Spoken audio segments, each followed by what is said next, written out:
بها أولئك ما كان لهم أن يدخلوها إلا خائفين لهم في الدنيا خزي ولهم في الآخرة عذاب عظيم. قال النبي صلى الله عليه وسلم: أحب البلاد إلى الله مساجدها وأبغض البلاد إلى الله أسواقها، أو كما قال عليه الصلاة والسلام: صدق الله العظيم وصدق رسوله النبي الكريم. اللهم صل على محمد وعلى آل محمد كما صليت على إبراهيم وعلى آل إبراهيم إنك حميد مجيد. اللهم بارك على محمد وعلى آل محمد كما باركت على إبراهيم وعلى آل إبراهيم إنك حميد مجيد. محترم دوستو، گزشتہ جمعے کی طرح ہمارے اس جمعے کا موضوع بھی مساجد کے متعلق ہے۔ مساجد کے حقوق اور آداب۔ اس نشست میں انشاءاللہ اس موضوع پر کچھ باتیں عرض کرنے کا ارادہ ہے۔ قرآن مجید کی ایک آیت اور نبی اکرم صلی اللہ علیہ وسلم کی ایک حدیث مبارکہ اس سلسلے میں تلاوت کی گئی ہے۔ دربار جتنا بڑا ہوتا ہے اس کے ادب بھی اتنے بڑے ہوتے ہیں۔ سب سے بڑی ذات چونکہ اللہ تعالیٰ کی ہے تو سب سے بڑا دربار بھی اللہ تعالیٰ کا ہے۔ دربار سے مراد قبروں والا دربار نہیں ہے، دربار کا مطلب ہے حاضر ہونے کی جگہ۔ تو اللہ کا دربار مسجد ہے، اللہ کا گھر مسجد ہے۔ فی بیوت اذن اللہ ان ترفع ویذکر فیہا اسمہ یسبح لہ فیہا بالغدو والآصال۔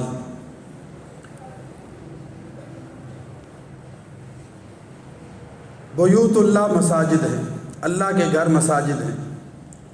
ان مساجد کے اندر اللہ کا نام بلند کیا جاتا ہے۔ کتنی مرتبہ کہا جاتا ہے اللہ اکبر اللہ اکبر اللہ اکبر؟ یہ اللہ کا نام بلند کیا جا رہا ہے، ان ترفع، اور اللہ کا نام لیا جاتا ہے اللہ اللہ۔ کتنا ذکر کرتے ہیں لوگ، یذکر فیہا اسمہ، صبح و شام اللہ کا ذکر ہوتا ہے، تسبیحات ہوتی ہیں، سبحان ربی العظیم، سبحان ربی الاعلی، یسبح لہ فیہا بالغدو والآصال۔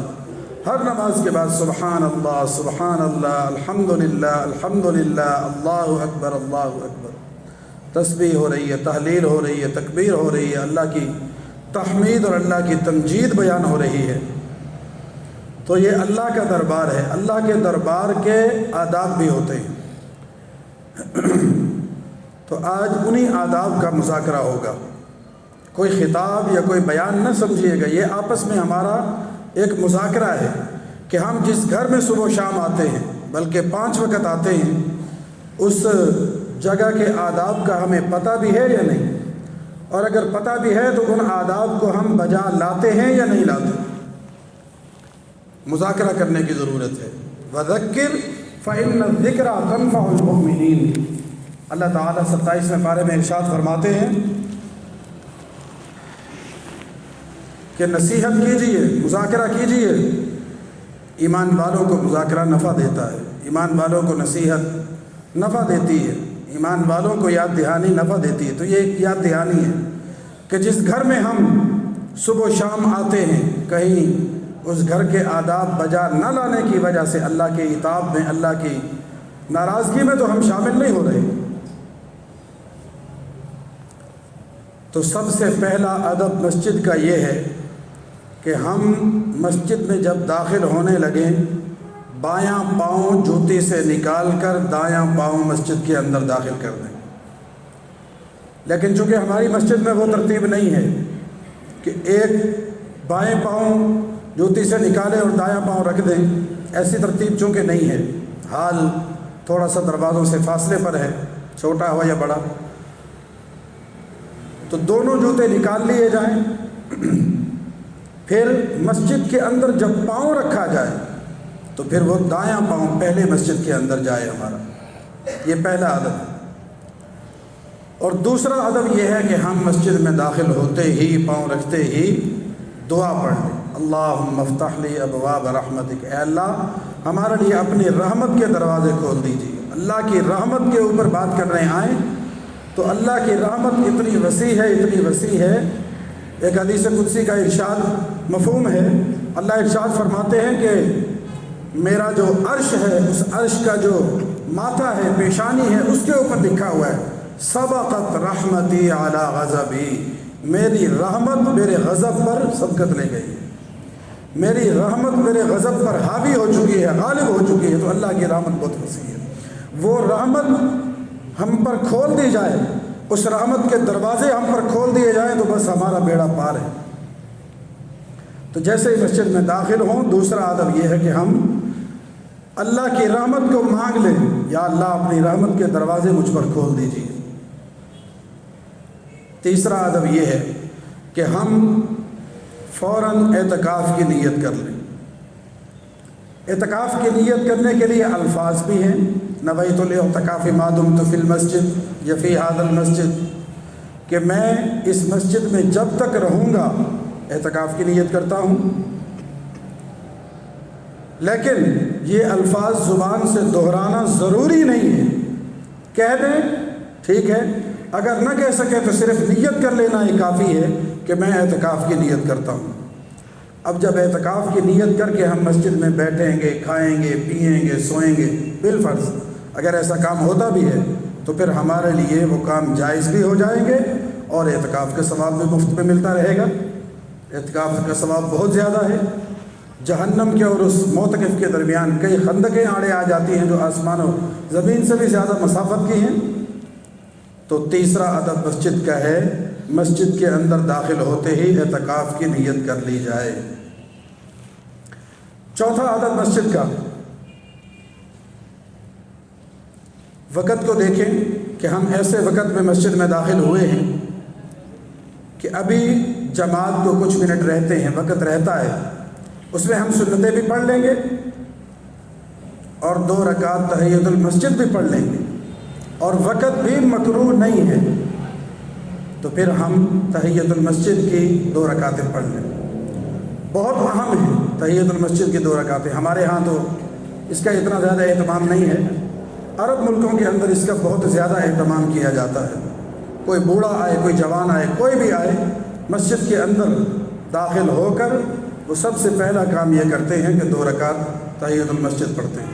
تحیہ کا کیا مطلب ہے؟ وَتَحِيَّتُهُمْ يَوْمَ يَلْقَوْنَهُ السَّلَامُ وَأَعَدَّ لَهُمْ أَجْرًا كَرِيمًا۔ التحیات للہ الصلوات، تحیہ کہتے ہیں ملاقات کرنے کو، حال احوال کرنے کو، یہ تحیہ ہوتا ہے۔ اور لغت کے اندر پہلی ملاقات کو تحیہ کہا جاتا ہے، اور پہلی ملاقات ہم جو سلام کرتے ہیں اس کو بھی تحیہ کہا جاتا ہے۔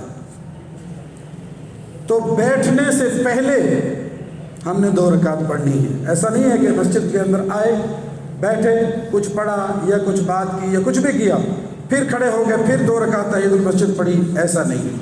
بیٹھنے سے پہلے، کیونکہ پہلی ملاقات ہے اللہ کے ساتھ، اللہ کے دربار میں، تو بیٹھنے سے پہلے 2 رکعت تحیۃ المسجد پڑھنا۔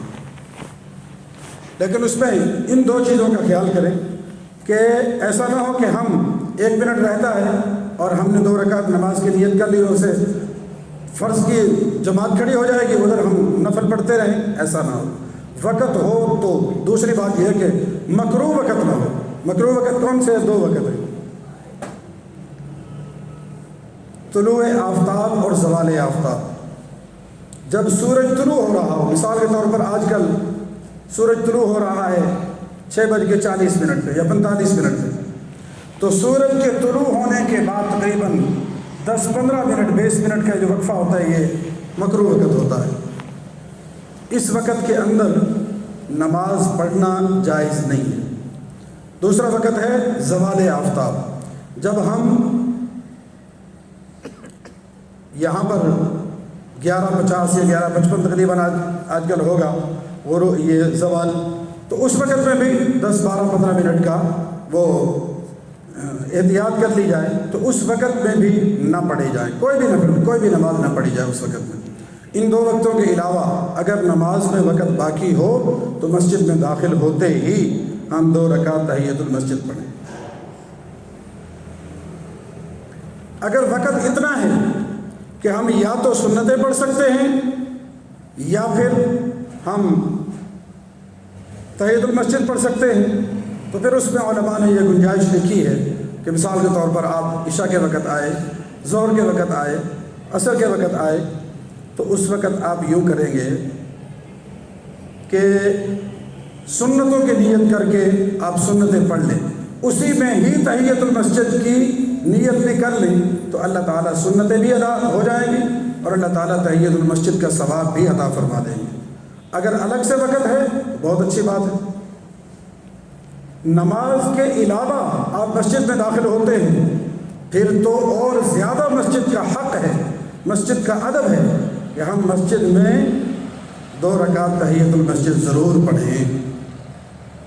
نماز کے علاوہ اگر آتے ہیں، بیٹھنے کا ارادہ ہے، تلاوت کرنے کا ارادہ ہے، نماز کا وقت نہیں ہے، اعتکاف وغیرہ ہے یا کوئی بھی وقت ایسے میں آتے ہیں جب نماز کا وقت نہیں ہے، تو اس وقت تو لازماً اہتمام کریں کہ ہم 2 رکعت تحیۃ المسجد پڑھ لیں۔ آقا مدنی صلی اللہ علیہ وسلم مسجد کے اندر تشریف فرما تھے، ایک آدمی آیا اور آ کر بیٹھ گیا۔ حضور صلی اللہ علیہ وسلم نے اس کی طرف غور سے دیکھا، فرمایا قم، کھڑے ہو جاؤ، فصلی رکعتین، 2 رکعت تحیۃ المسجد پڑھو۔ حضور نے حکم دے کر پڑھوایا۔ تو چوتھا ادب یہ ہے کہ ہم مسجد کے اندر تحیۃ المسجد پڑھنے کا اہتمام کریں۔ 5واں ادب یہ ہے کہ ہم مسجد میں داخل ہو کر، عام طور پر ہماری مسجد میں تو وہ رواج نہیں ہے، کئی مسجدوں میں دیکھا گیا ہے سلام کرتے ہیں لوگ، کچھ لوگ سنتیں پڑھ رہے ہیں، کوئی نفل پڑھ رہا ہے، کوئی تلاوت کر رہا ہے، کوئی ذکر کر رہا ہے تو آنے والا زور سے السلام علیکم ورحمۃ اللہ کہے گا۔ اس طرح کرنا، اس طرح کہنا، سلام کرنا، یہ علماء نے ناجائز لکھا ہے، اس لیے کہ سلام جس نے کیا اس نے تو سنت کو زندہ کر لیا، لیکن اب سلام کا جواب دینا یہ واجب ہے، یہ ضروری ہے۔ اب ایک آدمی نماز توڑ کر کیسے اس کے سلام کا جواب دے گا؟ ایک آدمی تلاوت کر رہا ہے، تلاوت کو بند کرے پھر اس کے سلام کا جواب دے، پھر دوسرا ہے، پھر تیسرا ہے، پھر چوتھا ہے، تلاوت کے اندر خلل آئے گا، ذکر کے اندر خلل آئے گا۔ ہاں، آپ مسجد میں داخل ہوئے، آ کر ان کے ساتھ بیٹھ گئے، السلام علیکم ورحمۃ اللہ، آہستہ سے سلام کر لیا یا منہ سے سلام کر لیا یا ہاتھ ملا لیا، کوئی حرج نہیں ہے، لیکن سب کو مخاطب کر کے سلام کرنا یہ علماء نے ناجائز لکھا ہے، یہ صحیح نہیں ہے، مسجد کے آداب کے خلاف ہے۔ تو سلام کرنا یہ آداب کے خلاف ہے، ورنہ سلام کے جو فضائل ہیں وہ اپنی جگہ پر مسلم ہیں، بہت زیادہ سلام کا ثواب ہے، بہت زیادہ۔ آپ 2 آدمی جا رہے ہیں، راستے کے اندر ایک درخت آ گیا، آپ اس درخت کی وجہ سے ایک ادھر پھر ملے، پھر السلام علیکم کہے، کوئی حرج نہیں ہے، لیکن مسجد کے آداب کے اندر یہ بات داخل ہے کہ ہم سلام یہاں پر آ کر نہ کریں، کسی کو اگر کرنا بھی ہو تو اتنا آہستہ سے سلام کریں، جس کو سلام کرنا مقصود ہے بس آپ کی آواز اس تک جائے۔ آوازوں کو بلند کرنا مسجد کے اندر یہ بہت بڑی بے ادبی ہے، بہت بڑی بے ادبی ہے۔ بخارا اور سمرقند یہ جو روس سے ریاستیں آزاد ہوئی تھیں 1992 کے بعد، وہاں پر قرآن مجید کا اتنا ادب ہے، مسجدوں کا اتنا ادب ہے کہ وہاں پر لوگ بلند آواز سے بالکل نہیں بولتے، اس کو حرام سمجھتے ہیں، بہت زیادہ ادب ہوتا ہے۔ یہ اللہ کا گھر ہے، یہ اللہ کا دربار ہے۔ آدمی آنکھیں بند کر کے نا دنیاوی سٹیٹس رکھنے والے کسی آدمی کے دفتر کے اندر جائے تو وہاں پر بھی احتیاط کرتا ہے کہ یہاں پر کون سی چیز، موبائل الاؤ ہے نہیں ہے، اس کو بند کر کے رکھنا ہے، سائلنٹ پہ لگانا ہے، کیا کرنا ہے، اٹھ کے ملنا ہے، بیٹھ کے ملنا ہے، بولنا ہے نہیں بولنا، ہاتھ ملانا ہے نہیں ملانا، ان تمام چیزوں کو ملحوظ رکھا جاتا ہے۔ یہ اللہ کا دربار ہے، یہ اللہ کا گھر ہے، یہ اللہ سے ملاقات کا وقت ہوتا ہے، تو اللہ کے گھر کا ادب یہ ہے کہ یہاں پر آوازوں کو بلند نہ کیا جائے۔ مسجد میں داخل ہونے سے پہلے بلکہ ہم اپنے موبائل کو سائلنٹ موڈ پہ لگا لیا کریں، بہترین طریقہ تو یہ ہے کہ بالکل اس کو پاور آف کر دیا جائے، بالکل بند کر دیا جائے۔ اگر یہ نہیں کر سکتے، اتنے ہی زیادہ آپ کے امپورٹنٹ میسج آنے ہیں، تو پھر اس کا بہترین طریقہ یہ ہے کہ ہم اس کو سائلنٹ موڈ پہ لگا دیں، خاموش کروا دیں، کہ ہمارے فون بجنے کی وجہ سے کسی اور کو تکلیف نہ ہو، کسی اور کی نماز کے اندر خلل نہ آئے۔ مسجد کے اندر آوازیں بلند کرنا یہ بالکل مسجد کے آداب کے خلاف ہے۔ کسی دوسرے کو چپ کروانے کے لیے بھی خود بولنا، یہ بھی آداب کے خلاف لکھا ہے علماء نے۔ گزشتہ جو میں آپ کو بتا دیا تھا کہ 2 آدمی جو طائف سے آئے تھے، مسجد نبوی کے اندر آپس میں اونچی آواز سے باتیں کر رہے تھے۔ حضرت عمر بن خطاب رضی اللہ تعالیٰ عنہ نے ان کو آواز دے کر نہیں بلایا، بلکہ ہلکی سی کنکری، سنگریزے ہوتے تھے حضرت عثمان رضی اللہ تعالیٰ عنہ کے دور تک مسجد نبوی میں نیچے سنگریزے ہوتے تھے، چھوٹی چھوٹی کنکریاں ہوتی، اسی کے اوپر نماز پڑھتے تھے تاکہ مٹی سے کپڑے وغیرہ خراب نہ ہوں۔ تو وہ ہلکا سا سنگریزہ اٹھایا اور مارا، جس سے زخم بھی نہ ہو، تکلیف بھی نہ ہو، صرف متوجہ کیا جا سکے۔ آواز دے کر نہیں بلایا کہ ادھر آؤ، اور پھر بڑی سختی کا معاملہ فرمایا کہ اگر تم مسافر نہ ہوتے، طائف کے نہ ہوتے، یہاں مقامی ہوتے، لوکل ہوتے، تو پھر تمہیں مار مار کے تمہارا منہ لال کر دیتا۔ یہ اللہ کا گھر ہے، یہاں پر آوازوں کو بلند کرنا۔ رسول اللہ صلی اللہ علیہ وسلم کے روضہ اقدس پر آواز بلند کرنا منع ہے، تو اللہ کا دربار یہ تو اس سے بھی زیادہ اونچا ہے۔ یا ایھا الذین آمنوا لا ترفعوا اصواتکم فوق صوت النبی ان الذین یغضون اصواتهم عند رسول اللہ۔ رسول اللہ صلی اللہ علیہ وسلم کے سامنے اپنی آوازوں کو پست رکھا کرو، رسول اللہ کے سامنے اپنی آوازوں کو پست رکھا کرو۔ اللہ کے سامنے کیسے، اللہ کے گھر کے اندر کیسے آواز کو بلند کیا جا سکتا ہے؟ ایک فتنہ بن چکا ہے موبائل، ضرورت بھی ہے لیکن اس سے زیادہ فتنہ ہے۔ اگر ہم 10-15 منٹ کے لیے موبائل گھر رکھ کر آئیں تو جو عبادت کرنے کا سکون اور لطف آپ کو محسوس ہوگا مسجد کے اندر، وہ بیان کرنے کے لیے الفاظ نہیں ہیں۔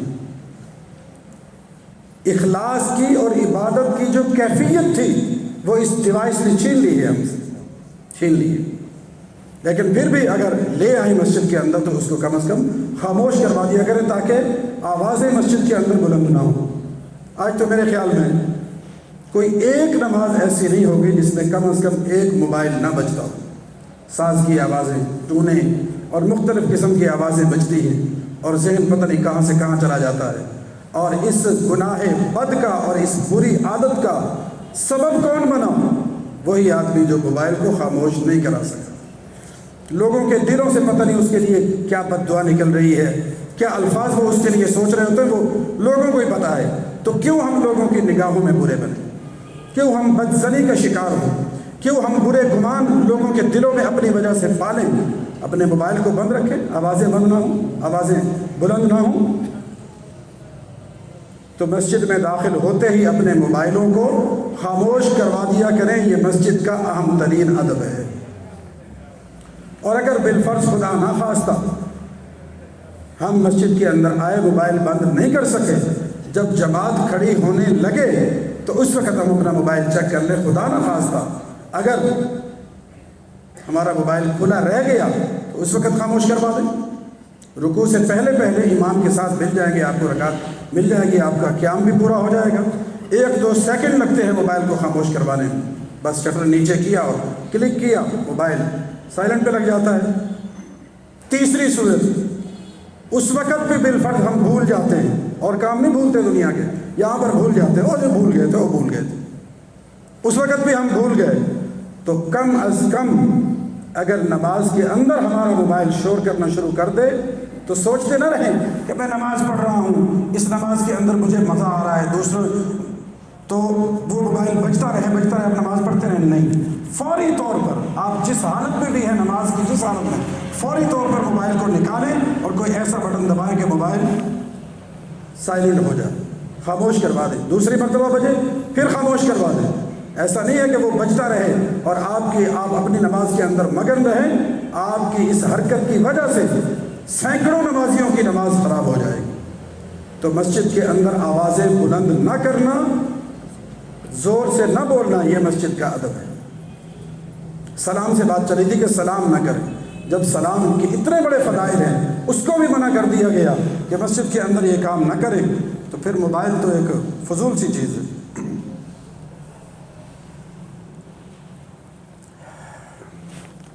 مسجد کا ایک اور حق،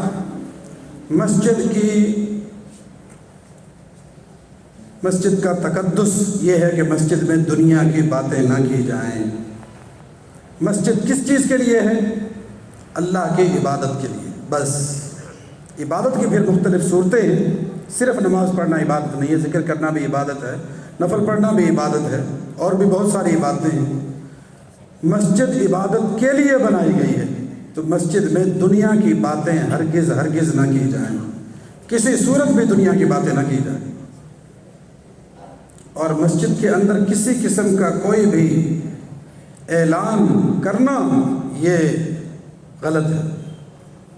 ہم نے اپنی مسجد میں جنازے کا اعلان کرنے کی اجازت دی ہوئی ہے، اس کے علاوہ گمشدہ چیزوں کا اعلان کرنے پر سخت ممانعت ہے، اور الحمدللہ اس پر عمل بھی ہو رہا ہے۔ اس کے اوپر اگر مستقل ایک جمعہ پڑھانا چاہیں تو ہم اتنا مواد اور اتنا مٹیریل رکھتے ہیں کہ اس کے اوپر بات کر سکیں۔ مختصر یہ کہ اللہ کے نبی صلی اللہ علیہ وسلم نے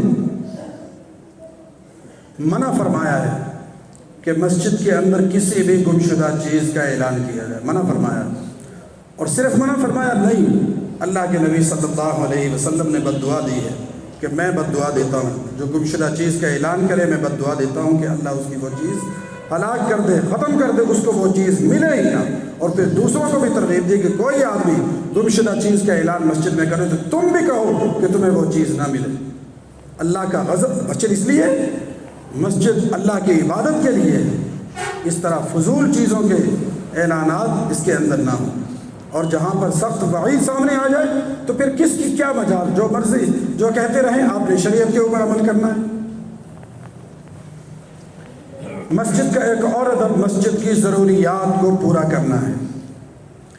مسجد کی ضروریات میں پھر مختلف چیزیں آ جاتی ہیں، ایک ضرورت ہے مالی اور ایک ہے عملی۔ عملی ضرورتیں بھی مسجد کی پوری کریں، مالی ضرورتیں بھی پوری کریں۔ مسجد کا احترام یہ بھی مسجد کا ایک ادب ہے، ہمارا موبائل مسجد کے اندر نہ بولے، مسجد کا حق بھی ہے، مسجد کا ادب بھی ہے، مسجد کا احترام بھی ہے۔ اگر الگ الگ صورتیں کر لیں، یہ مسجد کے حقوق ہیں، یہ مسجد کے آداب ہیں، یہ مسجد کے احترام ہیں، تو پھر بات لمبی ہو جاتی ہے۔ بس مکس ہی ساری چیزیں عرض کر رہا ہوں۔ مسجد کی ضروریات عملی طور پر بھی پوری کریں، اور مسجد کی ضروریات مالی طور پر بھی پوری کریں۔ آقا مدنی صلی اللہ علیہ وسلم مسجد کی ضروریات میں تعمیر مسجد بھی شامل ہے، انشاءاللہ اس کے اوپر اللہ نے موقع دیا تو شاید آئندہ جو میں تفصیل کے ساتھ گفتگو ہوگی۔ مسجد تعمیر کرنا کتنا بڑا عمل ہے، اللہ کے نزدیک کتنا بڑا ثواب کا کام ہے۔ ایک ہے مسجد کی عملی ضرورت کو پورا کرنا، وہ یہ ہے کہ ہم مسجد کو آباد کریں۔ مسجد کو آباد کرنا یہ بھی مسجد کی ضرورت کو پورا کرنا ہے۔ اگر مسجد آباد نہ ہو تو پھر چاہے اس کے اوپر سونے کے بھی فانوس لگا دیے جائیں، تو مسجد کی آبادی یہ نہیں ہے کہ اس کو ٹیپ ٹاپ سے سجا دیا جائے۔ مسجد کی ضروریات کو پورا کرنے میں یہ ہے کہ مسجد کی آبادی پوری ہو۔ اب فیز 5 اس کے اندر کتنے گھر ہوں گے؟ تقریباً میرے خیال میں 700 سے 800 کے درمیان گھر ہوں گے، اس سے زیادہ نہیں۔ اچھا، پھر جو ڈبل سٹوری مکان ہیں ان کو بھی گنا جائے، پھر ایک پورشن کے اندر 5 مرلے کے ایک پورشن میں کتنے بالغ مرد رہتے ہیں ان کی کیلکولیشن کی جائے، پھر ان کو گنا جائے کہ کتنے مرد بالغ ہیں جو یہاں پر فیز 5 کے اندر رہتے ہیں، اور مسجد ایک ہے یا 2 مسجدیں، کیا ان کی تعداد اور مسجد میں جو کیپیسٹی ہوتی ہے یہ برابر ہے؟ اگر سارے لوگ مسجدوں کو آباد کرنے والے بن جائیں تو میرے خیال میں ہر گلی کے اندر ایک مسجد ہونی چاہیے، ہر گلی کے اندر، تب بھی ناکافی ہوگی۔ ایک محلے کی ایک مسجد ہوتی ہے وہ بھی ویران ہوتی ہے۔ تو دوستو، مسجد کو آباد کرنا یہ ہماری ذمہ داری ہے، مسجد کو صاف ستھرا رکھنا یہ بھی ہماری ذمہ داری ہے۔ صرف مسجد کے خادم کی ذمہ داری نہیں ہے کہ وہ صرف مسجد کو صاف کرتا رہے، حدیث شریف کا مفہوم ہے کسی نے مسجد کو آلودہ کرنے والی کسی چھوٹی سی چیز کو اٹھا کر باہر پھینک دیا، وہ یوں سمجھے کہ اس نے مرا ہوا گدھا اٹھا کر باہر پھینک دیا، اتنا بڑا ثواب ہے۔ اور ایک حدیث شریف کا مفہوم یہ ہے کہ جس نے کوئی تھوڑا سا تنکا بھی اٹھا کر باہر پھینکا مسجد سے صفائی کی نیت سے، فرمایا اس نے جنت کی حور کا حق مہر ادا کر دیا۔ تو مسجد کی ضروریات کو دیکھا کریں کہ میری آمدنی اتنی ہے، میں مسجد کی اس ضرورت کو پورا کر سکتا ہوں۔ مثال کے طور پر مسجد میں جو جھاڑو استعمال ہوتا ہے بس وہ میرے ذمہ ہے، یہ ضرورت میں مسجد کی پوری کروں گا۔ مسجد میں جو صابن استعمال ہوتا ہے ہاتھ دھونے کے لیے میں وہ پورا کروں گا، مہینے میں کتنا صابن لگ جائے گا۔ کسی کا کام سینیٹری کے متعلق ہے، مسجد کی کوئی بھی ٹوٹی ٹوٹے گی تو میرے ذمہ ہے کہ وہ میں کروں گا۔ کوئی آدمی پلمبر ہے، کچھ نہیں کر سکتا، پیسہ نہیں دے سکتا، وہ یہ ضرورت ذہن میں رکھ لے کہ جب بھی کوئی مسجد کا پلمبری کا کام ہوگا میں وہ فری میں کر دوں گا۔ مسجد کی ضروریات کو مد نظر رکھ کر اس کو پورا کرنا، اس کی مختلف صورتیں ہیں، پورے جمعہ اس پر گفتگو ہو سکتی ہے۔ تو ہر آدمی یہ دیکھے کہ میں مسجد کی کون کون سی ضرورت کو پورا کر سکتا ہوں، میں مسجد کی کس ضرورت کو پورا کر سکتا ہوں، تو وہ اپنے ذمے اس ضرورت کو لے لے اور وہ اس ضرورت کو پورا کرتا رہے۔ حضور اکرم صلی اللہ علیہ وسلم نے مسجد کی ضروریات کو پورا کرنے کے لیے اپنے ہاتھوں سے کام کیا ہے۔ حضور اکرم صلی اللہ علیہ وسلم جب مدینہ منورہ کے اندر تشریف لائے تو سب سے پہلا کام کیا کیا؟ حالانکہ مدینہ کے اندر مہاجرین کتنے تھے جو اپنے بہترین قسم کے گھر چھوڑ کر آئے تھے، بہترین قسم کے گھر مکہ کے اندر۔ حضور چاہتے اور ضرورت بھی تھی کہ حضور پہلے اپنا گھر بناتے، حضور کو نکالا گیا تھا، صحابہ کو نکالا گیا تھا، الذین اخرجوا من دیارہم، قرآن کہتا ہے ان کو ان کے گھروں سے نکالا گیا تھا، بغیر حق، ناحق نکالا گیا تھا۔ تو چاہیے تو یہ تھا کہ وہاں پر پہلے اپنا گھر بناتے، لیکن حضور نے نہ اپنا گھر بنایا نہ مہاجرین کا گھر بنایا، سب سے پہلے کس کا گھر بنایا؟ اللہ کا گھر بنایا، اور صرف حکم دے دیا۔ حضور اکرم صلی اللہ علیہ وسلم چاہتے تو صرف بیٹھتے اور نگرانی کرتے رہتے، لیکن نہیں، حضور صلی اللہ علیہ وسلم کو پتا تھا کہ میرے دادا، میرے پردادا یعنی حضور کے جد امجد حضرت ابراہیم علیہ السلام اور حضرت اسماعیل علیہ السلام نے اپنے ہاتھوں سے بیت اللہ کو تعمیر کیا تھا، اپنے ہاتھوں سے مسجد کو تعمیر کیا تھا۔ وَإِذْ يَرْفَعُ إِبْرَاهِيمُ الْقَوَاعِدَ مِنَ الْبَيْتِ وَإِسْمَاعِيلُ، اپنے ہاتھوں سے۔ تو حضور صلی اللہ علیہ وسلم نے مسجد نبوی کو اپنے ہاتھوں سے تعمیر کیا، اپنے ہاتھوں سے تعمیر کر کے امت کو بتلا دیا کہ نبی کی شان یہ ہوتی ہے کہ وہ اپنے ہاتھوں سے، آج کوئی سیٹ اپنے ہاتھوں سے اینٹ گارا لگاتا ہے، مال وہ لگاتا ہے، راجگیری کے کام کرتا ہے، نبی سے بڑھ کر ہماری کوئی شان نہیں ہے، یہ نہیں کر سکتے۔ تو کم از کم کبھی نہ کبھی جو مسجد کی ہم ضرورت پوری کر سکتے ہوں اس سے تو ہمیں پیچھے نہیں رہنا چاہیے۔ تو مسجد کا ایک حق یہ ہے کہ ہم مسجد کی ضروریات کو دیکھا کریں۔ مسجد کا ایک اور ادب یہ ہے کہ چھوٹے بچوں کو مسجد میں نہ لایا جائے۔ چھوٹے بچوں سے مراد معصوم اور چھوٹے بچے جن کو پتہ نہ ہو کہ مسجد اللہ کا گھر ہے، یہاں پر شرارتیں نہیں کرنی۔ ایسا نہ ہو کہ ہم اپنے بچے کو تو لے، ہم نے نماز شروع کی، پیچھے سے وہ پھر چھلانگے لگاتا پھر رہا ہے، ناچتا پھر رہا ہے، کسی کو کبھی کچھ کر رہا ہے، کبھی 2 3 4 5 بچے اگر وہ کرنا شروع کر دیں تو ساری عبادت کا مزہ ہی کرکرا ہو جاتا ہے۔ ہم نے ہی مسجد کا ان کو عادی کرنا ہے، لیکن لمٹس ہوتی ہیں۔ ایسے بچے جو مسجد کا ماحول خراب کریں، ایسے بچے جو مسجد میں شور شرابہ کریں، ان کو مسجد میں ہرگز نہ لایا جائے۔ آقا مدنی صلی اللہ علیہ وسلم کی حدیث کا مفہوم ہے کہ بے وقوفوں سے، پاگلوں سے، یعنی جو دیوانے ہوتے ہیں جن کو پتہ نہیں ہوتا، عقل نہیں ہوتی، ان سے مسجدوں کو پاک رکھا جائے، بچوں سے مسجدوں کو پاک رکھا جائے۔ حدیث کے الفاظ پر غور کریں، چھوٹے بچوں سے مسجدوں کو پاک رکھو، دیوانوں سے مسجدوں کو پاک رکھو۔ سلیان کا لفظ آیا ہے، چھوٹے بچے جن کو مسجد کے ادب کا پتہ نہ ہو، جو پیشاب پاخانے کرنے والے نہ ہوں، جو شور شرابہ کرنے والے نہ ہوں۔ اس کے اندر عمر کی لمٹ نہیں بتائی جا سکتی، ہر بچے کی اپنی ایک الگ فطرت ہوتی ہے۔ والدین کو پتہ ہوتا ہے کہ میرا بچہ کس کیٹیگری کا ہے، اگر اس کیٹیگری کا ہے، چھوٹا بھی ہے تب بھی کوئی مسئلہ نہیں ہے، وہ آ کر آرام سے نماز پڑھتا ہے اور چلا جاتا ہے، کوئی مسئلہ نہیں ہے۔ لیکن ایسا بچہ جو مسجد میں شور کرتا ہو، مسجد کا تقدس خراب کرتا ہو، ایسے بچوں کو مسجد میں ہرگز نہ لائیں۔ حضرت حسن، حضرت حسین رضی اللہ تعالیٰ عنہ حضور اکرم صلی اللہ علیہ وسلم کی پیٹھ پر سوار ہو جاتے تھے۔ یہ باتیں کہنا آسان ہے، لیکن ان کی تربیت کرنے والی اماں فاطمہ تھی، ان کی تربیت کرنے والے حضرت علی تھے، ان کی تربیت کرنے والے آقا مدنی صلی اللہ علیہ وسلم تھے۔ ان کو بتا دیا گیا تھا بچپن کے اندر ہی، گھٹی دیتے ہی، گھٹی کس نے دی تھی؟ گھٹی حضور اکرم صلی اللہ علیہ وسلم نے دیتے ہی بتا اللہ کا ادب کیا ہے، اللہ کے گھر کا ادب کیا ہے۔ ان کی مثالیں دینے سے ہم اپنے چھوٹے بچوں کو مسجد میں نہیں لا سکتے۔ اس لیے مسجد کا تقدس یہ ہے کہ ہم چھوٹے بچوں کو مسجدوں سے دور رکھیں۔ ہاں، چھوٹے بچوں کو اپنے گھر کے اندر اپنی خواتین کے حوالے کریں کہ جب تم نماز پڑھو تو ان کو وضو کروا کے اپنے ساتھ رکھو، 2 3 4 5 6 سال، جتنے سال جب تک وہ اس چیز کے عادی نہیں ہو جاتے، اللہ کے گھر کا ادب بھی بتاتے رہیں، اس کے بعد مسجد میں لائیں، کوئی حرج نہیں ہے۔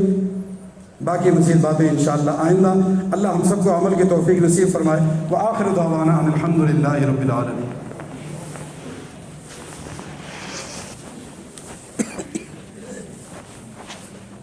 Thank you.